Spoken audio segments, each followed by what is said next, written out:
Hello बच्चों, इस lecture में हम लोग डिफ्रैक्शन पढ़ने जा रहे हैं, सीखने जा रहे हैं। डिफ्रैक्शन वेव फिनोमेनॉन है डिफ्रैक्शन। और इसमें जिस अंडरस्टैंडिंग की ज़रूरत पड़ेगी वो है आपको हाइगन्स प्रिंसिपल। अगर आपने बढ़िया से सीख रखा है हाइगन्स प्रिंसिपल क्या है तो ये टॉपिक ज़्यादा समझ में आएगा। वेव का कॉन्सेप्ट अगर आपने सीख रखा है वो जो ज़्यादा ज़रूरी है वेव। और यंग्स डबल स्लिट एक्सपेरिमेंट आपने ऑलरेडी कर रखा है या यंग्स डबल स्लिट एक्सपेरिमेंट के बारे में आपको जानकारी है, तब जा कर के हम लोग इस लेक्चर को करेंगे तो ज़्यादा समझ में आएगा। ठीक है। वेव नेचर ऑफ लाइट जो होता है वो डिफ्रैक्शन जो है उसी को क्या करता है, प्रूव करता है कि डिफ्रैक्शन फिनोमेनॉन है क्या। तो सबसे पहले हम लोग क्या करते हैं, डिफ्रैक्शन को समझते हैं कि ये है क्या डिफ्रैक्शन। हमारे आसपास हमेशा every minute every second diffraction phenomenon, क्योंकि लाइट से रिलेटेड है, लाइट तो हमारे आंखों के पास हमेशा रहता है, तो डिफ्रैक्शन का जो पैटर्न है हम हमेशा आसपास देखते रहते हैं। ठीक है। तो कोई नई चीज़ नहीं है, हमारे आसपास की चीज़ है, इसको केवल समझना है और मैथमेटिकली और फिजिक्स के भाषा में इसको समझना है। ठीक है। तो सबसे पहले देखिए, अभी तक पहले का जो कॉन्सेप्ट है लाइट का, जो था कि लाइट स्ट्रेट लाइन में ट्रेवल करती है, लाइट पार्टिकल की तरह है, उस कॉन्सेप्ट का काट है। ठीक है। उसी कॉन्सेप्ट को ये गलत साबित करता है डिफ्रैक्शन पैटर्न, और ये प्रूव करता है कि क्या है कि लाइट जो है वो पार्टिकल नहीं है, वो स्ट्रेट लाइन में नहीं ट्रेवल करती है बल्कि वेव है। ठीक है। और वेव किस तरह से होता है, डिफ्रैक्शन का मतलब होता है बेंडिंग ऑफ लाइट। बेंड क्यों होता है, लाइट जो है वो बेंड क्यों होता है। अगर एक लाइन में कोई आपसे पूछे व्हाट इज डिफ्रैक्शन, तो आप बोलिएगा diffraction is bending of light wave. Diffraction is bending of light wave. ठीक है। अब इसमें देखिए कि क्या होता है, मान लेते हैं ये कार्डबोर्ड है और कार्डबोर्ड के अंदर में क्या कर दिया हमने, एक छोटा सा होल कर दिया, ये होल। ठीक है। होल कर दिया और होल से होकर के एक लाइट के बीम ऑफ लाइट को हमने पास कराया। बहुत सारा रे है, इससे बीम ऑफ लाइट इस होल से होकर के पास कर रहा है। तो पास कर रहा है तो अगर लाइट स्ट्रेट लाइन में ट्रेवल करता तो दूसरी तरफ अगर स्क्रीन रख देते हैं, यहाँ पर एक स्क्रीन रख देते हैं, सपोज कीजिए ये स्क्रीन है और ये होल है, इसको हम लोग ऑब्स्टेकल बोलते हैं। ठीक है, ऑब्स्टेकल।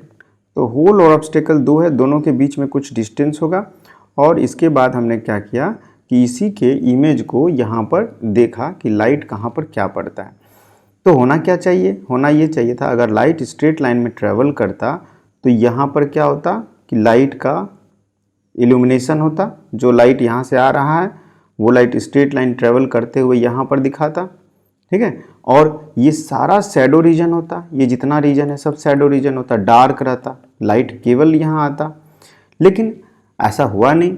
जब एक्सपेरिमेंट किया गया, जब लाइट को इस छोटे से पतले से होल से होकर के पास कराया गया, अब आप कहिएगा, आप अपने से होल बना लीजिएगा बड़ा सा, उसके बाद ऐसे एक्सपेरिमेंट करिएगा तो आपको दिखाई देगा कि अरे ये तो हो रहा है। नहीं, उसके लिए कंडीशंस हैं। कंडीशन ये है कि ये होल का साइज बहुत छोटा होना चाहिए और ये जो एजेज जो है, जहाँ से ये बेंड हो रहा है, ये एज जो बेंड हो रहा है वो comparable to wavelength of light होना चाहिए। मतलब होल का साइज छोटा करिए तो एज अपने आप जो है, तो होल का साइज छोटा होना चाहिए, नंबर वन। तो बहुत जब छोटा होगा तो ये फिनोमेनॉन आपको देखने को नहीं मिलेगा। ठीक है, वो फिनोमेनॉन देखने को नहीं मिलेगा और वो आपको क्या दिखेगा, उल्टा ऐसे दिखेगा कि सेंटर में एक ब्राइट फ्रिंज बन रहा है, बहुत लाइट है सेंटर में, धीरे धीरे उसका इंटेंसिटी घटते जा रहा है। लेकिन उसके बाद क्या हो रहा है, होल के चारों तरफ एक डार्क आ गया, अंधेरा आ गया है, सर्कल बन गया काला। उसके बाद फिर एक बन रहा है, फिर थोड़ी दूर जाइएगा डार्क आएगा, फिर एक बन रहा है लाइट, फिर एक बन रहा है लाइट, ऐसे एक रिंग बन रहा है बहुत सारा ऐसे। ठीक है, ये रिंग बन रहा है। किस टाइप का रिंग दिखेगा, देखिए ऐसा दिखता है, इस टाइप का रिंग दिखेगा आपको। क्या किया इसमें हमने क्या किया है कि एक छोटा सा एक पर्दा कार्डबोर्ड लिया, उसमें छोटा सा एक स्लिट बना दिया, इसे हम लोग स्लिट बोलते हैं। स्लिट बना दिया, कट है एक छोटा सा स्लिट, पतला हो सकता है, राउंड हो सकता है। जैसे यहाँ पे सर्कुलर है तो सर्कुलर का ऐसा आया है, ये एक सर्कुलर होल है और इससे होकर के जब लाइट को पास कराया गया और जब स्क्रीन पर इसको कास्ट किया गया तो इस टाइप का दिखा हमें। ठीक है, ये स्क्रीन है। तो लाइट को जब पास कराया गया तो ऐसा कैसे पॉसिबल है, ऐसा तभी ना पॉसिबल है, अदरवाइज तो यहाँ पे केवल बनता। लेकिन ऐसा इसलिए पॉसिबल है कि ऐसे ऐसे बेंड हो रहा है लाइट, यहाँ पर कॉर्नर पर एजेज पर बेंड हो रहा है, तभी बन रहा है। लेकिन बेंड हो रहा है तो सब जगह लाइट चला जाना चाहिए था, सब जगह इल्यूमिनेशन होना चाहिए था। तो ऐसा भी तो नहीं हुआ कि लाइट पार्टिकल की तरफ बेंड हो गया, लाइट वेव की तरफ बेंड हुआ है, जिसकी वजह से यहाँ पर वेव जो होता है वो कहीं पर कंस्ट्रक्टिव इंटरफेरेंस बनाता है, कहीं पर डिस्ट्रक्टिव बनाता है, ये हमने देखा है। तो जहाँ जहाँ डिस्ट्रक्टिव इंटरफेरेंस बनता है वहाँ पर डार्क बनता है, और जहाँ जहाँ कंस्ट्रक्टिव इंटरफेरेंस बनता है वहाँ पर लाइट पहुँच पाता है।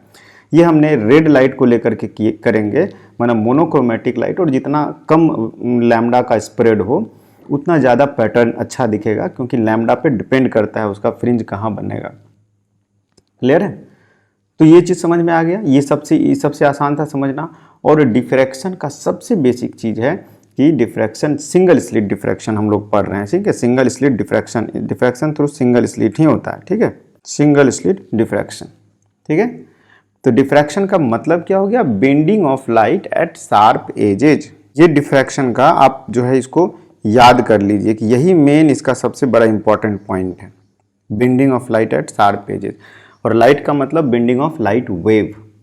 क्लियर है? ये हो गया। उसके बाद हम लोग बात करते हैं कि डिफ्रैक्शन, हमने इंटरफेरेंस तो पढ़ रखा है, और इंटरफेरेंस और डिफ्रैक्शन में क्या अंतर है बाद में देखेंगे जब दोनों पढ़ लेंगे तब। लेकिन अभी फिलहाल इतना समझिए कि बहुत ज़्यादा मेजर डिफरेंस नहीं है। बेसिकली अगर फंडामेंटल तौर पे देखा जाए तो दोनों ही एक ही चीज़ है, और वो है सुपरपोजिशन ऑफ वेव्स। दोनों में इंटरफेरेंस हो रहा है, सुपरपोजिशन हो रहा है, ठीक है। लेकिन जब डिफ्रैक्शन को पूरा पढ़ लेंगे, YDSC हम लोगों ने पढ़ रखा है, डिफ्रैक्शन जब पढ़ेंगे तो खुद थोड़ा थोड़ा डिफरेंस क्लियर हो जाएगा। केवल डिफरेंस है एक्सपेरिमेंटल सेटअप में और स्टडीज़ में, ठीक है। लेकिन प्राइमरीली फंडामेंटली क्या है, दोनों सेम चीज़ है, और दोनों है superposition of waves at a particular point. दोनों में वेव्स का सुपरपोजिशन हो रहा है। और एक साइंटिस्ट ने, रिचर्ड फेनमैन जो थे, उन्होंने तो कहा भी है, उन्होंने कहा है कि अभी तक किसी ने सेटिस्फैक्टरीली जो है वो इस चीज़ को प्रूव नहीं कर पाए कि डिफ्रैक्शन और इंटरफेरेंस दोनों अलग अलग है, या उनमें क्या बेसिक डिफरेंसेस है, क्योंकि दोनों हैं एक ही चीज़ है, वो superposition of waves, light waves, ठीक है। उसी प्रिंसिपल से हम लोग इस पैटर्न को एक्सप्लेन कर पाते हैं। तो बेंडिंग ऑफ लाइट हो गया, ये क्लियर है। कब होता है diffraction? Diffraction is observed when light encounters an obstacle which dimension is comparable to the wavelength of light. Clear है? तो सिंगल स्लिट डिफ्रैक्शन जो है, ये फिनोमेनॉन दो लोगों के द्वारा स्टडी किया गया था। एक थे फ्रॉनहोफर और दूसरे फ्रेजनेल। इनके द्वारा स्टडी किया गया था। इन्होंने इनका ऑब्जर्वेशन क्या किया था? फ्रॉनहोफर डिफ्रैक्शन दूसरे और फ्रेजनेल डिफ्रैक्शन में क्या अंतर है? फ्रॉनहोफर डिफ्रैक्शन जो है क्या होता है, जब जो सोर्स जो है, light source infinite distance very far away from the obstacle, when the light source is very far away from the obstacle, ठीक है। इसका मतलब कि जो लाइट रेज ऑब्स्टेकल पर, ऑब्स्टेकल यानी कि मान लीजिए एक छोटा सा स्लिट है, सिंगल स्लिट, इसका मतलब इसमें जो भी लाइट रेज आएंगे वो क्या आएंगे? वो पैरेलल लाइट रेज आएंगे, ठीक है। तब जाकर के जो स्क्रीन पर ऑब्जर्व किया जाएगा वो फ्रॉनहोफर पैटर्न मिलेगा, ठीक है। ये जो होगा फ्रॉनहोफर डिफ्रैक्शन इसे बोलेंगे, पैरेलल रे आएंगे, ये हो गया। और फ्रेनेल क्या था? जब light source is at finite distance from the obstacle. हम लोगों का जो स्टडी होगा वो ज़्यादातर किस पे कंसंट्रेटेड रहेगा? फ्रॉनहोफर डिफ्रैक्शन पर ही कंसंट्रेटेड रहेगा। फ्रेनेल डिफ्रैक्शन पर ज़्यादा कंसंट्रेशन नहीं है। सिंगल स्लिट, इससे क्या फ़ायदा होता है ना, देखिए कि जो इसके जो वेव फ्रंट्स हैं, पैरेलल रेज जब आ रहे हैं तो स्लिट पर जो है इनके वेव फ्रंट ऐसे लाइन है। तो इसका मतलब कि इन सारे वेव्स के बीच में यहाँ पर जितने भी हम इमेजिन करेंगे सेकेंडरी सोर्स, वो सब क्या होंगे? उनके बीच में कोई वेव वो नहीं होगा, मतलब कि फेज डिफरेंस नहीं होगा। यहाँ पर इन किसी के बीच में यहाँ पर फेज डिफरेंस नहीं होगा। जो भी फेज डिफरेंस क्रिएट होगा स्क्रीन पर किसी भी पॉइंट पर, वो उनके पाथ डिफरेंस की वजह से क्रिएट होगा, ठीक है।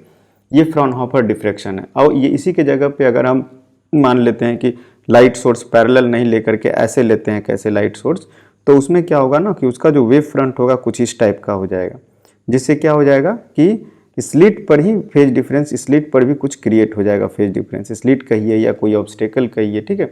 ऑब्स्टेकल का मतलब क्या है? ऑब्स्टेकल मतलब स्टिक नहीं है। ऑब्स्टेकल का मतलब स्लिट भी हो सकता है, या एक कोई शार्प कॉर्नर हो सकता है, जैसे ब्लेड का शार्प कॉर्नर ले लीजिए, या हमारा हेयर ले लीजिए, ठीक है। और अगर लेज़र लाइट है उसके बीच में अगर आप हेयर रख देते हैं, बाल रख देते हैं अपना, एक सिंगल बाल, और फिर उससे स्कैटर होकर के, उससे मतलब डिफ्रेक्ट होकर के लाइट को स्क्रीन पे डालिएगा तो पैटर्न मिलेगा, आपको दिखाई देगा कि किस तरह से तो ऑब्स्टेकल कैसा पैटर्न वैसा दिखाई देगा। अब देखिए मान लीजिए कि ये एक ऑब्स्टेकल है, क्या है, एक शार्प कॉर्नर है, ये एक ऑब्स्टेकल है, ये कहीं ज़मीन पर फिक्स होगा मान लेते हैं, और लाइट को ऐसे पास कराया जा रहा है, तो लाइट जो है यहाँ आना चाहिए, लेकिन डिफ्रैक्शन की वजह से ये तो शेडेड जोन होना चाहिए, लेकिन डिफ्रैक्शन की वजह से क्या देखा गया कि लाइट जो है वो वहाँ नहीं बल्कि यहाँ भी मिलता है, यहाँ भी मिलता है, यहाँ भी मिलता है, यहाँ भी मिलता है, लेकिन फिर वही डार्क और ब्राइट फ्रिंजेस के पैटर्न में मिलता है। ठीक है, ये जो होता है ना, ये प्रॉब्लम होता है, ये ऑब्स्टेकल है, ये ऑब्स्टेकल की वजह से हो रहा है। ठीक है, यहाँ पर लाइट का बेंडिंग होगा कॉर्नर पे, ये स्क्रीन है। अभी हम लोग डिफ्रैक्शन को पहले अच्छे से समझ लेते हैं, फिर उसके मैथमेटिक्स एस्पेक्ट को जाएंगे। ठीक है, जब समझ लेंगे फिर जा करके मैथमेटिक एस्पेक्ट के ऊपर में जाएंगे। ये जो देखिए, ये जो हमने कहा यहाँ पर कि यहाँ पर ब्राइट फ्रिंजेस बनेगा, उसका अगर पैटर्न ड्रॉ करें कैसा बनेगा तो देखिएगा कुछ इस टाइप का बनेगा। ये देखिए, मान लेते हैं कि ये जो है सेंटर है उसका, तो सेंटर पे जो बनता है ना वो एकदम सबसे ज़्यादा स्ट्रॉन्ग इंटेंसिटी का रहेगा, तो उसको हम लोग कैसे ड्रॉ करेंगे, कुछ इस टाइप से ड्रॉ करते हैं, ये स्ट्रॉन्ग इंटेंसिटी। और उसके बाद जो यहाँ पर मिनिमा बन गया, फिर मैक्सिमा, फिर मिनिमा, ऐसे इस टाइप का चलते जाएगा ये दूर तक। ठीक है, तो ये दोनों साइड में बनेगा सेम टाइप का, ये समझ रहे हैं। तो ये जो होगा सेंट्रल, ये जो यहाँ से लेकर के यहाँ तक ये ब्राइट रीजन है, सेंट्रल ब्राइट इसको बोल सकते हैं आप। ये कर्व क्या है, ये कर्व है, इधर मान लीजिए y डिस्टेंस है, इधर -y डिस्टेंस है, और इधर जो है दिखा रहा है वो इंटेंसिटी दिखा रहा है, इंटेंसिटी किसका कितना हाई है, एकदम सेंटर पे इंटेंसिटी सबसे हाई है। ठीक है, ये आपका इस डायरेक्शन में इंटेंसिटी दिखा रहा है। तो यहाँ पर क्या है, जीरो इंटेंसिटी है, तो ये डार्क रेंज हो गया, ये सब डार्क जोन हो गया, ये डार्क हो गया, ये भी डार्क हो गया, ये डार्क हो गया, हो रहा है ना, ये भी डार्क हो गया, ये डार्क हो गया, डार्क हो गया, और ये सब ब्राइट हो गया। ये सबसे ब्राइटेस्ट पार्ट है, ये ब्राइट ब्राइट ब्राइट है ना, ब्राइट, ये भी ब्राइट, ये भी ब्राइट। इस तरह से डार्क एंड ब्राइटेड बने, ब्राइट जोन क्रिएट होता है। यहाँ पर सबसे ज़्यादा चौड़ा अगर देखिएगा तो ये जोन है, सेंट्रल ब्राइट जो होता है वो सबसे चौड़ा होता है, सबसे चौड़ा। इसका मतलब कि इसको अगर ऐसे सर्कुलर बना दी, अगर सर्कुलर है तो उसका ब्राइट सर्कुलर होगा इस तरह से, और उसके बाद वाला एक डार्क मिलेगा, ये इसके कोरस्पॉन्डिंग एक डार्क मिलेगा, समझ रहे हैं। सबसे यहाँ पर स्ट्रॉन्गेस्ट रहेगा, उसके बाद फिर धीरे धीरे इसकी इंटेंसिटी घटते जाएगा, यहाँ एक बिल्कुल अंधेरा रहेगा। अब क्या है कि हाइगन्स कंस्ट्रक्शन के हिसाब से वेव के पैटर्न को या इस चीज़ को समझते हैं थोड़ा सा, ये भी इंपॉर्टेंट है। हाइगन्स कंस्ट्रक्शन इस केस में, सिंगल स्लिट डिफ्रैक्शन के केस में, ये सब समझने के लिए ज़रूरी है, क्योंकि इसको जितना अच्छा से समझे रहिएगा, जो न्यूमेरिकल या मैथमेटिक्स का कोई कॉन्सेप्ट आएगा तो वो क्या होगा ना, बहुत ईजिली समझ में आ जाएगा। मान लेते हैं ये एक सिंगल स्लिट बहुत पतला होता है, लेकिन समझाने के लिए इसे हम बहुत बड़ा दिखा रहे हैं। ठीक है, इतना बड़ा दिखा दे रहे हैं, यहाँ पे होता बहुत एकदम mm से भी कम होता है, तब जा कर के अच्छा पैटर्न दिखता है। यहाँ बड़ा केवल समझाने के लिए बता रहे हैं। ओके, उसके बाद क्या है, यहाँ पर मान लेते हैं क्या है कि स्क्रीन रख दिए, ये मेरा स्क्रीन है जहाँ पर हम लाइट को कास्ट करेंगे, और यहाँ पर जो है बहुत सारा लाइट आ रहा है, सपोज करो इस तरह से लाइट आ रहा है, पैरेलल रेज। ठीक है, जो फ्राउनहोफर डिफ्रैक्शन में बताया गया है। तो रेज जो आ रहे हैं इस तरह से, ये तो ऑब्स्टेकल हो गया यहाँ पर, तो होना यहाँ तक तो इसको तो एब्जॉर्ब कर लेगा, ये ऑब्स्टेकल जो है इन सारे रेज को ऑब्जर्व कर लेगा। तो सपोज करते हैं इन रेज को काट देते हैं, ये रेज जो है ना ऑब्जर्व हो गए हैं, कट गया ऑब्स्टेकल के द्वारा। अब ये बाकी के रेज जा रहे हैं, तो बाकी के रेज जा रहे हैं, तो अगर हम इसको हाइगन कंस्ट्रक्शन के हिसाब से समझेंगे तो कैसा समझेंगे कि यहाँ पर छोटे छोटे बहुत सारे क्या हैं, सेकेंडरी सोर्स हैं। बोला ना हाइगन कंस्ट्रक्शन में, यही बोला है कि जितने भी पॉइंट्स होते हैं किसी भी वेव फ्रंट के ऊपर में, ये सब क्या है, पैरेलल रेज है, तो ये वेव फ्रंट है, ये वेव फ्रंट है, ये वेव फ्रंट है। तो यहाँ जब आएगा तो वेव फ्रंट यहाँ पर तो रहेगा, बाकी यहाँ पर का वेव फ्रंट कट जाएगा ऑब्स्टेकल की वजह से। तो ये जो वेव फ्रंट होगा, ये वेव फ्रंट, इसके ऊपर में बहुत सारे पॉइंट एज्यूम किए जा सकते हैं जो सेकेंडरी सोर्स की तरह होंगे, जो सेकेंडरी वेवलेट्स क्रिएट करेंगे। हाइगन कंस्ट्रक्शन यही बोला था। तो यहाँ पर क्या होगा, यहाँ पर ये गोला बनेगा, ये ऐसे हम लोग बना सकते हैं। कितने ऐसे होंगे पॉइंट्स, इनफाइनाइट ऐसे पॉइंट्स होंगे, इनफाइनाइट। तब एक के ऊपर एक ऐसे बनाते जाइए बनाते जाइए बनाते जाइए। तो हम लोग क्या करते हैं, थोड़ा सा बड़ा बना करके दिखाते हैं समझाने के लिए। मान लेते हैं कि एक इतना बड़ा बनाएं, ठीक है, दूसरे वाले पॉइंट के लिए बनाएं, तीसरे वाले पॉइंट के लिए बनाएं, ऐसे बनाते जाइए बहुत सारा ऐसे। ठीक है, तो क्या देखिएगा आप, होता क्या है इसमें कि इसका जो वेव फ्रंट होगा वो ये सारे पॉइंट जहाँ मीट कर रहे हैं कंस्ट्रक्टिवली, ये जो हो जाएगा इसका वेव फ्रंट हो जाएगा, जो वेव आगे की तरफ बढ़ रहा है।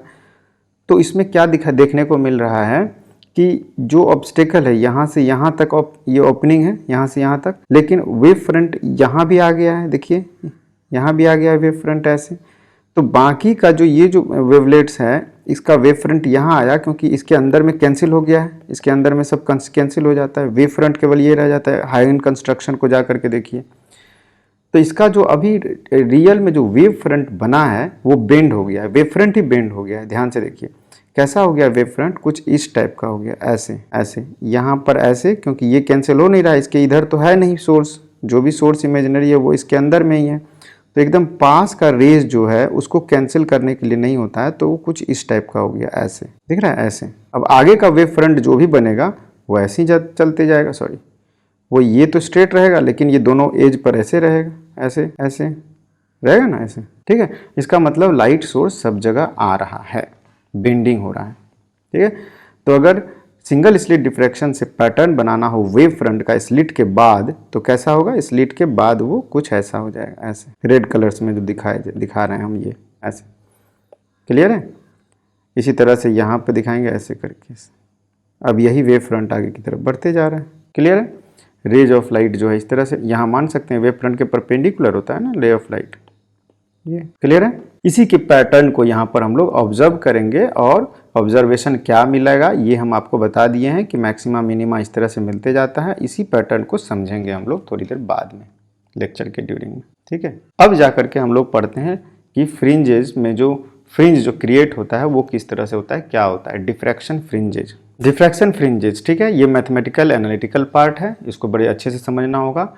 और Fraunhofer diffraction, single slit Fraunhofer diffraction इसे बोल सकते हैं। फ्रॉनहोफर डिफ्रैक्शन मतलब पैरेलल रेज ऑफ लाइट आ रहे हैं, ठीक है। तो डायग्राम ड्रॉ किया जाए, ये हो गया आपका, थोड़ा सा स्लिट को बड़ा दिखा रहे हैं केवल समझाने के लिए बेटर, अदरवाइज स्लिट इतना बड़ा नहीं होता है। इनके बीच का डिस्टेंस जो हो गया, सपोज करते हैं ये डिस्टेंस डी है, कैपिटल डी, जैसा कि यंग्स डबल स्लिट एक्सपेरिमेंट में भी हमने दिखाया था। और ये जो है ये आपका ओपनिंग है, स्लिट है।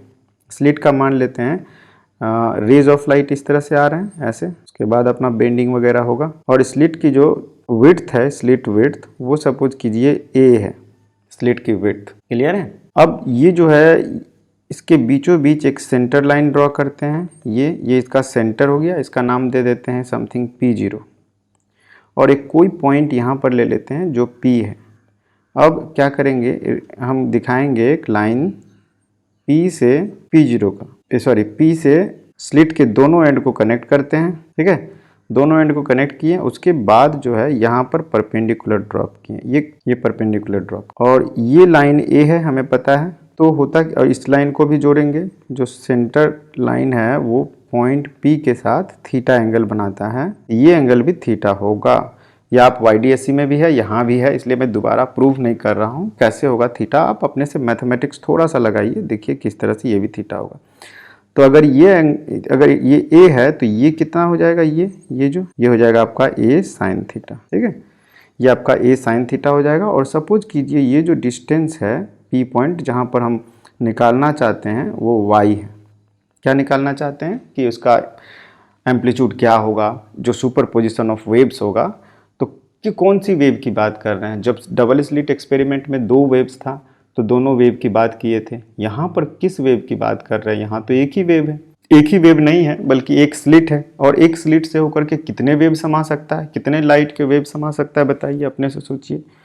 तो यहाँ पर इनफाइनाइट नंबर ऑफ वेव्स उस स्लिट्स के अंदर से निकल रहा है, इनफाइनाइट नंबर ऑफ वेव्स जो है हम एज्यूम कर सकते हैं, ठीक है। इसका मतलब अभी हम लोग बोलें कि ये बहुत सारे सोर्स यहाँ पे होते हैं, सारे सोर्स अपने अपने वेवलेट्स छोड़ते हैं, ये हमने बताया। तो इसका मतलब कि इसमें जैसे डबल स्लिट में केवल दो वेव्स को कंसीडर किए थे, वहाँ से आ रहा है, एक यहाँ दोनों का इंटरफेयर कराए थे। यहाँ पर 2 नहीं, यहाँ पर इनफाइनाइट नंबर ऑफ वेव्स हैं, और उन सबको कंसीडर करना है कि उसका जो सुपरपोजिशन यहाँ पर होगा वही डिसाइड करेगा कि यहाँ पर मैक्सिमा होगा या मिनिमा होगा इनका, ठीक है। तो इनको रेज मत समझिए, ये जो है जैसे उसमें वेव्स पाथ डिफरेंस बताए थे वो चीज़ था, यहाँ पर वो चीज़ नहीं समझिए। यहाँ पर सिंगल स्लिट है और उसके अंदर से infinite number of waves, confusion वही क्रिएट होता है जब देखते हैं कि इसको भी वेव, ये एक सिंगल वेव और सिंगल वेव समझ लेते हैं, तब नहीं, ये मैंने केवल ज्योमेट्रिकल कंस्ट्रक्शन आपको बताया है, ठीक है। अब ये पॉइंट P एक ऐसा पॉइंट लेते हैं, let us say that P is a point where this delta x equal to difference जो है a sin theta equal to suppose lambda है, ठीक है। Let us take P point P such that a sin theta equal to lambda, 1 lambda, मतलब एक जो है differences है, सिंगल वेवलेंथ का डिफरेंस क्रिएट हुआ है इन दोनों एक्सट्रीम पाथ के बीच में, एक्सट्रीम जो पाथ दिखा रहे हैं उसके बीच में, ठीक है, ठीक है। अब मान लेते हैं कि ये जो a sin थीटा जो है डिफरेंस है वो एक वेवलेंथ के डिफरेंस के बराबर है। इसका मतलब ये हो गया कि ये जो है इसके और इसके बीच में कितना डिफरेंस है, 1 वेवलेंथ के बराबर हो गया। क्लियर है? तो इसका मतलब कि इसके और इसके बीच में जो डिफरेंस होगा, आधा से अगर डिफरेंस लेंगे तो वो λ/2 का डिफरेंस होगा, ठीक है। हाफ डिस्टेंस अगर लेंगे, ये अगर a sin थीटा जो है लैम्डा है तो इसका आधा डिस्टेंस जहाँ भी लेंगे तो वो λ/2 का डिफरेंस होगा, ठीक है, कहीं भी आधा डिस्टेंस लेंगे। अब एग्जाम्पल के तौर पे मान लेते हैं कि इसमें कितने सोर्स हैं, सपोज कीजिए इसमें 100 सोर्स हैं, 1 से लेकर के 100 तक। कितने सोर्स हैं? 100 सोर्स हैं। ये समझाने के लिए बता रहे हैं, 100 सोर्स नहीं है, यहाँ पर इनफाइनाइट सोर्स है, समझाने के लिए बता रहे हैं कि 100 सोर्स है। तो 100 सोर्स हैं, तो जैसे 100 सोर्स यहाँ पे 1 first source, second source, third, fourth, fifth, sixth, ऐसे करके मान लीजिए यहाँ पर आ गया 50, ठीक है, डैश डैश डैश 50वां सोर्स यहाँ पे है।